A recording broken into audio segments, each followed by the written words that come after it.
স্বাস্থ্যসম্মত উপায়ে French fry.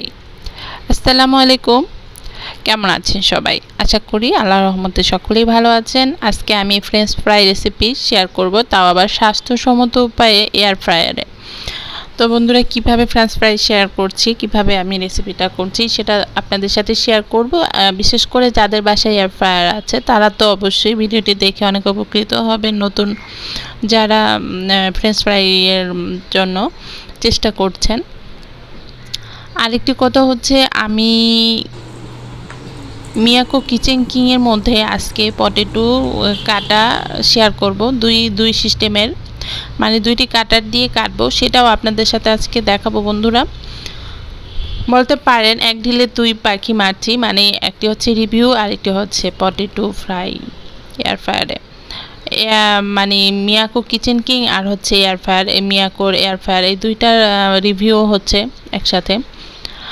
দেখতেই পাচ্ছেন কি সুন্দর ক্রিস্পি হয়ে গেছে, তেল ছাড়া বন্ধুরা, স্বাস্থ্যসম্মত উপায়ে ফ্রাই করেছি। তো চলে আসলাম একদম মেইন কাজে। এখন আলু নিয়ে নিয়েছি ছয়টি আলুকে আমি ভালো করে এভাবে করে কেটে নিব, ছিলে নিব আর কি। ছিলে নেওয়ার কাজটা আমি নিজের হাতেই করব, আর মেশিন দিয়ে হচ্ছে কেটে নিব। মেশিন দিয়ে কাটবো কেন? কারণ হচ্ছে এই মেশিনটা এমন একটি মেশিন যেটা আপনার অনেক বেশি কাজে আসে, অনেক বেশি উপকারে আসে। খুবই সুন্দরভাবে কেটে দিবে সবগুলো একই সাইজ করে, একই অল্প টাইমের মধ্যে। আর এগুলো কাটতে কিন্তু হাতে অনেক টাইম লাগতো, তাই মেশিনে আমি অল্প সময় কেটে আপনাদের সাথে শেয়ার করছি। বন্ধুরা, এটাকে মিয়াকো কিচেন কিং মেশিন বলে। এই মেশিনটার মধ্যে আমি এখন আলুগুলোকে কেটে নেব। দুই রকমের করে কাটবো, তিনটাকে কাটবো গোল করে আর তিনটাকে কাটবো ফ্রেঞ্চ ফ্রাই বা ফ্রেঞ্চ ফিঙ্গার সাইজের। তো মিয়াকোর এই যে কাটারটা দিয়ে আমি একদম ফিঙ্গার সাইজের আলু কাটবো। এই ছিদ্রটা দিয়ে বের হবে ফিঙ্গার সাইজের আলু। বন্ধুরা, দেখতেই পারবেন একদম, মানে তুরি বাজাতে যতটুক টাইম লাগে ঠিক ততটুক টাইমের মধ্যেই কিন্তু আলুগুলোকে কেটে নেবে মেশিনটা। আমাদের এক আপু, পুলিশ পাস মিশালিস ওয়ার্ল্ডের আপু, বলেছিলেন আমি নাকি মিয়াকোর ফ্যান হয়ে গিয়েছি। আসলেই মিয়াকোর ফ্যান হয়ে গিয়েছি, মিয়াকো প্রোডাক্টের ফ্যান হয়ে গিয়েছি। আমি মিয়াকোর প্রোডাক্ট ছাড়া অন্য কোনো প্রোডাক্ট এখন আর কিনি না, সহজে কিনি না। কারণ হচ্ছে এই প্রোডাক্টের উপর আমার একটি আস্থা আর বিশ্বাস হয়ে গেছে, আলহামদুলিল্লাহ। এখন আমি মিয়াকোর এই কিচেন কিং মেশিনটার ভেতরে আলুগুলো সুন্দর করে ফিঙ্গার সাইজ করে কেটে নিব এই কাটারটা দিয়ে। আর এই ছিদ্রটা দিয়ে ঢুকিয়ে নিব, কারণ ওই পাশের ছিদ্রটা ছোট, ওখানে ছোট সাইজের আলু ঢুকবে। যেহেতু বড় সাইজের আলু নিয়েছি তাই বড় সাইজের করেই কাটবো। এখন দেখতেই পাচ্ছেন খুবই অল্প সময় কেটে দিল। কেমন লাগছে আপনাদের কাছে ভিডিওটি? ভালো লাগলে অবশ্যই আমার চ্যানেলটিকে সাবস্ক্রাইব করে রাখুন বন্ধুরা, আর আমার ভিডিওটিকে লাইক দিয়ে দিতে পারেন। আপনার মূল্যবান লাইক আমার অনেক উপকারে আসবে।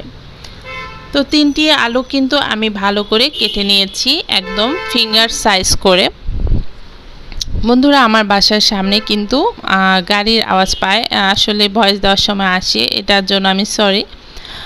আর এখন হচ্ছে আমি এই যে এই সাইজে ফিঙ্গার সাইজ করে কাটা হয়ে গেল। এখন হচ্ছে আমি গোল আকৃতির করে কেটে নিব। ওটাও কিন্তু এই কাটারটা, আরেকটা কাটার আছে ওই যে দেখাচ্ছি, সেই কাটারটা দিয়ে এভাবে করে আলু কেটে নেব। তবে আলুর সাইজ যদি একটু বড় হয়ে যায়, মানে ছিদ্রের তুলনায়, তাহলে আলুটাকে আপনারা একটু সাইজটা ছোট করে দিতে পারেন চাকু দিয়ে, তাহলেই হয়ে গেল।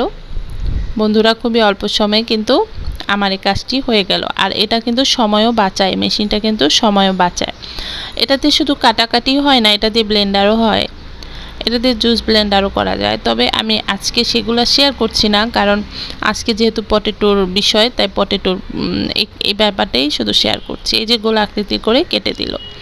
তো বন্ধুরা, এগুলো কিন্তু শুধু কেটে রাখলেই হবে না, লালচে হয়ে যাবে। আর লালচে হওয়ার আগেই কিন্তু আপনাকে পানির মধ্যে দিয়ে দিতে হবে।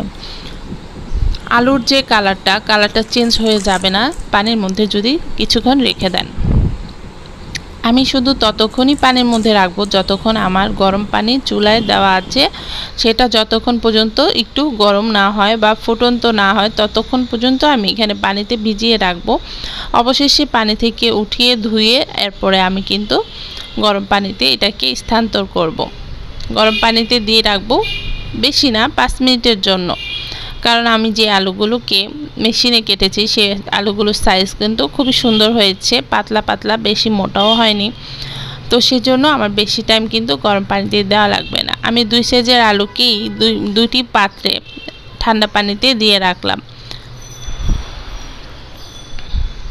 আর সেখানে আমি কিছুক্ষণ দিয়ে রাখলাম যাতে আমার আলুর কালারটা সুন্দর থাকে, ভালো থাকে। কিছুক্ষণের মধ্যেই আমি আপনাদের সাথে শেয়ার করতে যাচ্ছি যে আমি গরম পানির মধ্যে এই আলুগুলোকেই আবার দিব। তবে দুইটাকে দুই পাত্রে রেখেছি, কারণ আলাদা আলাদা করে ফ্রাই করব। একটাকে সংরক্ষণ করে রেখে দিব ফ্রিজে, আগামীকালকে বাচ্চাদের টিফিন দেব, যেটা আমি এখন ফ্রাই করব না, এয়ার ফ্রায়ারেই ফ্রাই করব। তবে আজকে এয়ার ফ্রায়ারে ফ্রাই করব হচ্ছে ফিঙ্গার সাইজের আলুটাকে, সেটা আপনাদের সাথে আজকে শেয়ার করব বন্ধুরা। তবে কিচেন কিংয়ের মানে বিষয়টা আমি এর কোনো দোষ দেখি না, এটার গুণই শুধু দেখি, কারণ আমার কাছে খুবই পছন্দের একটি মেশিন এটি। বন্ধুরা, এটার দাম নিয়েছিল আমার কাছে 10,500 টাকা, আর এটা 3 বছর আগের কথা। এখন কিন্তু আমি ফুটন্ত গরম পানিতে দিয়ে দিলাম আলুগুলোকে, তবে ঢাকনা দিয়ে ঢেকে রাখবো বেশ কিছুক্ষণ ঢাকনা দিয়ে ঢেকে রাখবো। আর ওটা কিন্তু সিদ্ধ হয়ে গেছে। এখন সেই গরম পানির মধ্যেই কিন্তু আমি এই আলুটা দিয়ে দিলাম, গোল আলুটা। আর আমি এখন এয়ার ফ্রায়ার মেশিনে চলে আসলাম, কারণ ওই যে গরম গরম আলুটা সিদ্ধ হয়ে গেছে, এখন কিন্তু পানির ছাঁকা লাগবে না। আমি এয়ার ফ্রায়ার মেশিনে দিয়ে দিলাম, যতটুকু ছাঁকা হয়ে গেছে পানি তাতেই যথেষ্ট, পুরোপুরি পানি শোষণের দরকার নেই, কারণ এয়ার ফ্রায়ারে দিলে সেটা বাকিটা এয়ার ফ্রায়ারতেই শোষণ হয়ে যাবে। আমি এয়ার ফ্রায়ারে দিয়ে দিলাম 250 ডিগ্রি সেলসিয়াসে তাপমাত্রায় 20 মিনিটের জন্য।